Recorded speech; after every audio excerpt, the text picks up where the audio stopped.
Over the years, Final Fantasy XIV has become one of the most popular MMOs on the market. It also happens to be one of the rare MMOs where the story is considered one of the strongest aspects of the game, and that is rare.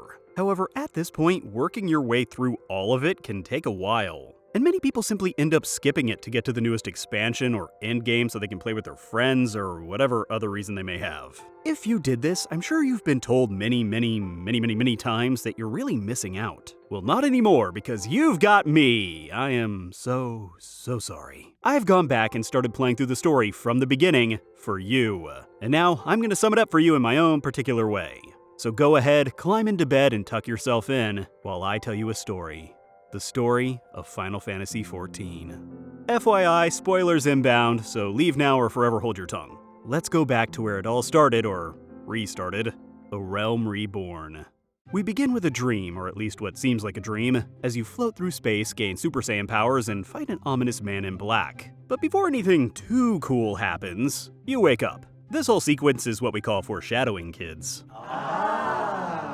You're a brand new adventurer in the land of Eorzea. A land of hopes, dreams, monsters, and people with names that can't be pronounced by humans, but I'm gonna do my best. You're out to fulfill your destiny of becoming a fashion icon. But before you can do that, you have to become the warrior of light and save the world or something unimportant like that, I don't know. Depending on your class, you are en route to one of the three main cities: Limsa Lominsa, New Gridania, or Ul'dah. It doesn't matter too much where you end up, as you'll only be here for a little while, and as far as the overarching plot is concerned, none of it matters! Except for maybe like 1 or 2 quests. But we're gonna cover them anyway because it's part of the story. My own story took me to the city of Ul'dah, so your mileage may vary. What doesn't change is that along your journey there's a small kerfuffle. That's a fun word to say. But you don't really take part in it, so I'm not sure why it's here other than to set the mood. Luckily, it doesn't hamper your arrival at your starting city. You join up with the local adventurers guild, where the only rule is to leave the city in a better place than where you found it. We'll just ignore the fact that they're totally cool with debt collectors beating people half to death inside their doors. That's not important. So off you go to make a name for yourself by nodding your way into the hearts of everyone you meet. I promise that's the only nodding joke I'm gonna make in here. After a brief tour of the city, you're sent on your first mission outside of the city walls, running errands for the elderly. I'm an adventurer. But after proving yourself by delivering some pretzels, you're sent out to recover a runaway noblewoman, which is kind of like me saying, "Thank you, young man, for delivering a letter to my next-door neighbor. You have proven yourself worthy. I need you to now track down the president's daughter." Huh? Turns out she's like 200 yards away. Good job, everyone, you're doing great. Also, she has a bodyguard with her. Why did you need me? Oh, that's why. Upon defeating the Devil Bird, you find a crystal which I'm going to guess is solidified acid, as you seem to trip balls for a bit. You fly through space and have a conversation with a big crystal that goes by the name of Hydaelyn, tripping each and every one of the balls. Hydaelyn tells you that you are in fact a crystal bearer, and it's your job to save the world. I can think of a couple thousand other people more qualified, but okay. Oh hey, there goes all those other people I was talking about.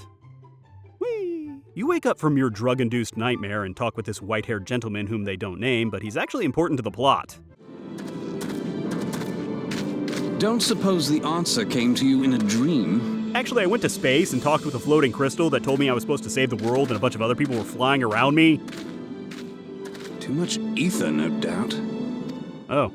Okay. Surprisingly, you actually tell him what you saw. Lord knows I wouldn't tell anyone about that for fear of ending up in a padded cell, but whatever. Even more surprisingly, he believes you about what is clearly a cry for help, and you go your separate ways so he can investigate. You return the girl to her father, silently judge the guards who aren't earning anything that they're being paid as far as I can tell, and are given a meager reward that barely covers the cost of a teleport. Yeah, save a rich lady and kill a demon and get basically nothing. This is great, I love being an adventurer, this is stupid. Well, you've now proven yourself by saving a damsel in distress and slaying a demon, which means you're going to be in high demand to get yourself some more important quests from now on, right? Yeah, you're gonna be delivering a pumpkin to a guy, because that's a thing that people do. Now you're a waiter. Don't worry, Hydaelyn. I'm saving the world, one entree at a time.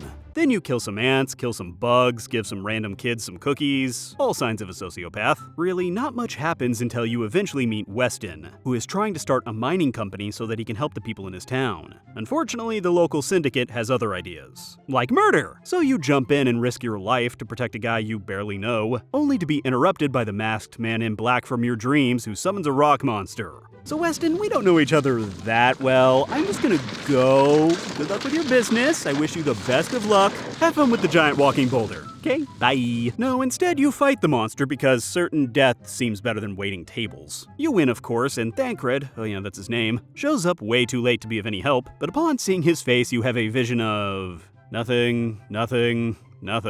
Maybe that's something? I don't know. What on earth is he wearing on his face? And nothing. I'm not entirely sure why this scene was here, other than to show us Thancred's got some game. You wake up and once again everyone f***s right off. Weston runs off without rewarding you for saving his life, thanks for nothing, and you head back to the Adventurers Guild for your next task. You are sent to Horizon, a small trading settlement where once again you find yourself playing Messenger and Bug Exterminator. You know what, I lied, we're gonna skip some stuff. Long story short, you begin looking like a stripper. I am okay with this. You learn that a guild from Ul'dah, the Brass Blades, are plotting to steal some gems from a local mine, and you set out to stop them the only way you know how. Shoving a sword in them!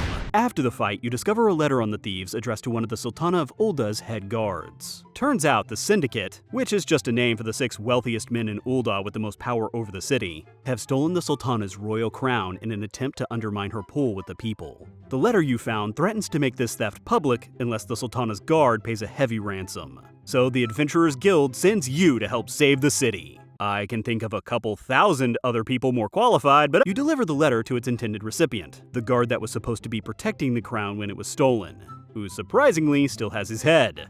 He should feel lucky. Any queen that I've ever heard of or read about would have lopped that sucker off a while ago. He decides to pay the ransom, but wants to take you along in case things go south.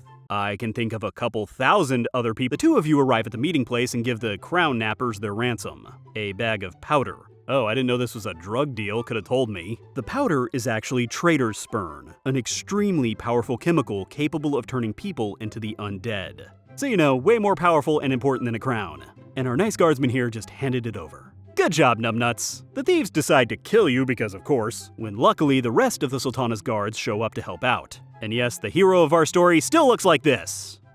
I'm so proud. You defeat this band of thieves and the guards take off to track down more that have fled. But you don't get to bask in glory for too long as your dream boy, that sounded creepier than I meant, shows up and summons another demon bird for you to fight.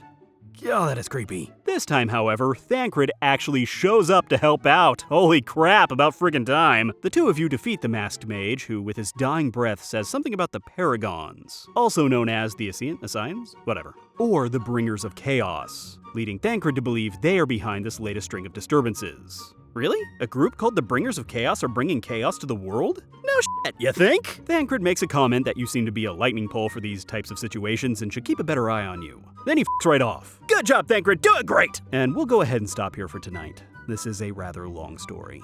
We'll pick this up another night, okay? Alright. You have a good night and don't have any bad dreams about masked men or floating crystals, okay? Go to bed.